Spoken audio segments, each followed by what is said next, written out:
Cinema ಮೀರಿಸುವಂತಹ ಕಾರ್ಯಾಚರಣೆ ಮಾಡೋದರಲ್ಲಿ ಜಗತ್ತಿನಲ್ಲಿ ನಂಬರ್ ಒನ್ ದೇಶ ಅಂದರೆ ಅದು ಇಸ್ರೇಲ್. ಸುತ್ತಲೂ ಮುಸ್ಲಿಂ ರಾಷ್ಟ್ರಗಳ ನಡುವೆ ಇಸ್ರೇಲ್ ಇನ್ನೂ ಜೀವಂತವಾಗಿ ಬಲವಾಗಿ ಉಳಿದಿರುವುದಕ್ಕೆ ಪ್ರಮುಖ ಕಾರಣ ಅದರ ಗುಪ್ತಚರ ವ್ಯವಸ್ಥೆ. ವಿಶೇಷವಾಗಿ ಮೊಸಾದ್ ನಡೆಸುವಂತಹ ಕಾರ್ಯಾಚರಣೆಗಳು ವಿಶ್ವದಾದ್ಯಂತ ಭಾರೀ ಹೆಸರನ್ನ ಮಾಡಿವೆ. ಮೊಸಾದ್ ಎನ್ನುವಂಥದ್ದು ಇಸ್ರೇಲ್ ದೇಶದ ಪ್ರಮುಖ ಗುಪ್ತಚರ ಸಂಸ್ಥೆ. ಶತ್ರು ರಾಷ್ಟ್ರದೊಳಗೆ ನುಗ್ಗಿ ತನ್ನ ದೇಶಕ್ಕೆ ಎದುರಾಗಬಹುದಾದಂತಹ ಅಪಾಯಗಳನ್ನು ಅಲ್ಲಿಯೇ ಪತ್ತೆ ಹಚ್ಚಿ ನಿಗ್ರಹಿಸುವುದು ಮೊಸಾದ್ನ ಮುಖ್ಯ ಕಾರ್ಯ.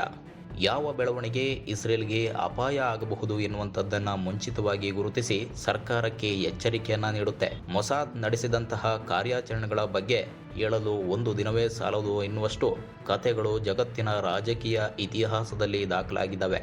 ಬೇರೆ ದೇಶಗಳಲ್ಲಿ ತಲೆಮರೆಸಿಕೊಂಡು ಶತ್ರುಗಳನ್ನು ಸಂಹಾರ ಮಾಡುವುದರಲ್ಲಿ ಮಾತ್ರವಲ್ಲ, ಶತ್ರುಗಳನ್ನೇ ತನ್ನ ಕಡೆಗೆ ತಿರುಗಿಸಿಕೊಳ್ಳುವುದರಲ್ಲಿಯೂ ಕೂಡ ಮೊಸಾದ್ ಅತ್ಯಂತ ಚಾಣಾಕ್ಷವಾಗಿ ಕೆಲಸವನ್ನ ಮಾಡುತ್ತೆ.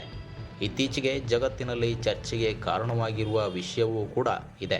ಇತ್ತೀಚೆಗೆ ಅಮೆರಿಕ ಮತ್ತು ಇಸ್ರೇಲ್ ನಡೆಸಿದಂತಹ ಜಂಟಿ ದಾಳಿಯಲ್ಲಿ ಇರಾನ್ನ ಪರಮೋಚ್ಚ ನಾಯಕ ಆಯತೊಲ್ಲಾ ಖಮೇನಿಯನ್ನ ಹತ್ಯೆ ಮಾಡಲಾಯಿತು. ಆ ದಾಳಿಯಲ್ಲಿ ಸೇನಾ ವಲಯದ ಸುಮಾರು 44 ಪ್ರಮುಖ ಅಧಿಕಾರಿಗಳು ಕೂಡ ಹತ್ಯೆಯಾದರು. ಆದರೆ ಒಂದು ವಿಷಯ ಮಾತ್ರ ಎಲ್ಲರ ಗಮನವನ್ನ ಸೆಳೆಯುತ್ತಾ ಇದೆ. ಇವರೆಲ್ಲ ಕೊನೆಯಾದರೂ ಕೂಡ ಇರಾನ್ನ ಪ್ರಮುಖ ಸೇನಾ ಘಟಕವಾದ ಕುದ್ ಫೋರ್ಸ್ನ ಮುಖ್ಯಸ್ಥ ಇಸ್ಮಾಯಿಲ್ ಖಾನಿ ಬಗ್ಗೆ ಯಾವುದೇ ಸ್ಪಷ್ಟ ಮಾಹಿತಿ ಹೊರಬಂದಿಲ್ಲ ಎನ್ನುವಂಥದ್ದು. ಆ ದಾಳಿಯಲ್ಲಿ ಇಷ್ಟು ಮಂದಿ ಹಿರಿಯ ಅಧಿಕಾರಿಗಳು ಜೀವವನ್ನು ಕಳೆದುಕೊಂಡ್ರೆ ಕುದ್ ಫೋರ್ಸ್ನ ಮುಖ್ಯಸ್ಥರಾದ ಇಸ್ಮಾಯಿಲ್ ಖಾನಿ ಹೇಗೆ ಬದುಕುಳಿದರು ಎಂಬ ಪ್ರಶ್ನೆ ಎದ್ದಿತ್ತು. ಇದೇ ಪ್ರಶ್ನೆಯಿಂದ ಒಂದು ದೊಡ್ಡ ಸಂಶಯವೂ ಕೂಡ ಹುಟ್ಟಿಕೊಳ್ತು. ಕೆಲವು ಇರಾನ್ ಮಾಧ್ಯಮಗಳು ಕೂಡ ಅಂತಾರಾಷ್ಟ್ರೀಯ ಮಾಧ್ಯಮಗಳು ಸುದ್ದಿ ಸಂಸ್ಥೆಗಳು ಹೇಳುವ ಪ್ರಕಾರ ಇಸ್ಮಾಯಿಲ್ ಖಾನಿಯೇ ಇಸ್ರೇಲ್ಗೆ ಮಾಹಿತಿಯನ್ನು ನೀಡುತ್ತಾ ಇದ್ದ ಏಜೆಂಟ್ ಆಗಿರಬಹುದು ಎಂಬ ಅನುಮಾನ ವ್ಯಕ್ತವಾಗಿತ್ತು. ಈ ಕುದ್ ಫೋರ್ಸ್ ಮುಖ್ಯಸ್ಥ ಇಸ್ಮಾಯಿಲ್ ಖಾನಿ ಇರಾನ್ನ ಅತ್ಯಂತ ಪ್ರಮುಖ ಸಭೆಗಳು ಮತ್ತು ಸೇನಾ ಚಟುವಟಿಕೆಗಳ ಬಗ್ಗೆ ಶತ್ರು ರಾಷ್ಟ್ರವಾದ ಇಸ್ರೇಲ್ಗೆ ಮಾಹಿತಿಯನ್ನು ಲೀಕ್ ಮಾಡ್ತಾ ಇದ್ದಂತೆ. ಇಸ್ಮಾಯಿಲ್ ಖಾನಿ ಇರಾನ್ನ ಪರಮೋಚ್ಚ ನಾಯಕ ಆಯತೊಲ್ಲಾ ಖಮೇನಿಗೂ ಕೂಡ ಅತ್ಯಂತ ಆಪ್ತರಾಗಿದ್ದು, ಪ್ರಮುಖ ಸೇನಾ ಸಭೆಗಳು ನಡೆದಾಗಲೆಲ್ಲ ಇಸ್ಮಾಯಿಲ್ ಖಾನಿಯೂ ಕೂಡ ಅಲ್ಲಿ ಭಾಗಿಯಾಗ್ತಾ ಇದ್ದಂತೆ. ಇನ್ನು ಸರ್ಕಾರದ ಪ್ರಮುಖ ನಿರ್ಧಾರಗಳ ಬಗ್ಗೆ ಸಲಹೆಯನ್ನು ನೀಡುವಂತಹ ಮಟ್ಟದ ಪ್ರಭಾವವೂ ಕೂಡ ಇಸ್ಮಾಯಿಲ್ ಖಾನಿಗಿತ್ತು. ಹೀಗಾಗಿ ದೇಶದೊಳಗೆ ನಡೆಯುತ್ತಿದ್ದಂತಹ ಅನೇಕ ಗುಪ್ತ ಸಭೆಗಳು ಮತ್ತು ಸೇನಾ ಚರ್ಚೆಗಳ ಬಗ್ಗೆ ಅವರಿಗೆ ಸಂಪೂರ್ಣವಾದಂತಹ ಮಾಹಿತಿಯನ್ನು ನೀಡ್ತಾ ಇದ್ದಂತೆ. ಇದೇ ಮಾಹಿತಿಗಳನ್ನು ಇಸ್ರೇಲ್ಗೆ ರಹಸ್ಯವಾಗಿ ಒದಗಿಸುತ್ತಿದ್ದಾನೆ ಎನ್ನುವಂತಹ ಆರೋಪಗಳು ಈಗ ಬಲವಾಗ್ತಾ ಹೋಗ್ತಾ ಇದ್ದಾವೆ. ಯಾವ ದಿನ ಯಾವ ಸಮಯದಲ್ಲಿ ಸೇನಾ ಸಭೆ ನಡೆಯುತ್ತಿದೆ, ಯಾವ ನಾಯಕರು ಭಾಗಿಯಾಗ್ತಾರೆ ಎಂಬ ವಿವರಗಳನ್ನು ಇಸ್ಮಾಯಿಲ್ ಖಾನಿ ಇಸ್ರೇಲ್ಗೆ ಮಾಹಿತಿಯನ್ನು ನೀಡ್ತಾ ಇದ್ದಂತೆ. ಇಲ್ಲಿ ಪ್ರಮುಖವಾಗಿ ಮೂಡುತ್ತಿರುವಂತಹ ಪ್ರಶ್ನೆ ಏನಂದರೆ, ಇಸ್ಮಾಯಿಲ್ ಖಾನಿ ಮೇಲೆ ಇರಾನ್ಗೆ ಅನುಮಾನ ಬಂದದ್ದು ಹೇಗೆ ಎನ್ನುವಂಥದ್ದು. ಆಯತೊಲ್ಲಾ ಖಮೇನಿಯ ಹತ್ಯೆಯ ನಂತರ ಇರಾನ್ನ ಅಳಿದುಳಿದ ಸೇನಾ ಅಧಿಕಾರಿಗಳು ಆಂತರಿಕ ತನಿಖೆಯನ್ನು ನಡೆಸಿದ್ರಂತೆ. ಇಸ್ರೇಲ್ ಹಾಗೂ ಅಮೆರಿಕಕ್ಕೆ ಇಷ್ಟು ನಿಖರವಾದ ಮಾಹಿತಿ ಹೇಗೆ ಸಿಕ್ಕಿತು ಎಂಬುದನ್ನು ಪತ್ತೆ ಹಚ್ಚಲು ತನಿಖೆಯನ್ನು ಶುರು ಮಾಡಿದರು.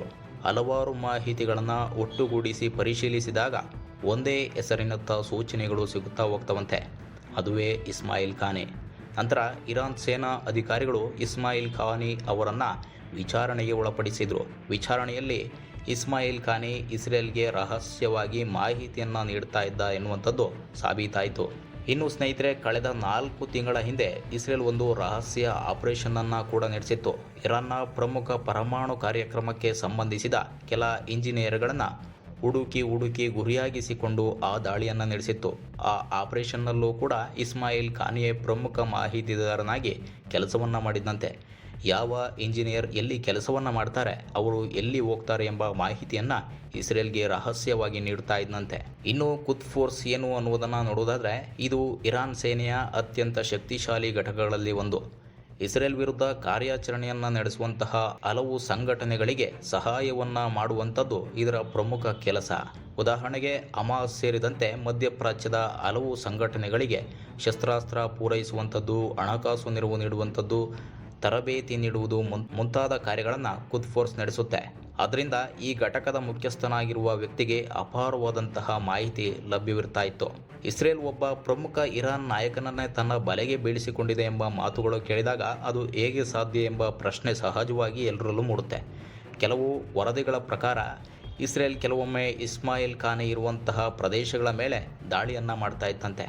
ಆದರೆ ಆ ದಾಳಿಯ ಸಮಯವನ್ನು ಮುಂಚಿತವಾಗಿಯೇ ಇಸ್ಮಾಯಿಲ್ ಖಾನಿಗೆ ಮಾಹಿತಿಯನ್ನು ನೀಡ್ತಾ ಇತ್ತಂತೆ.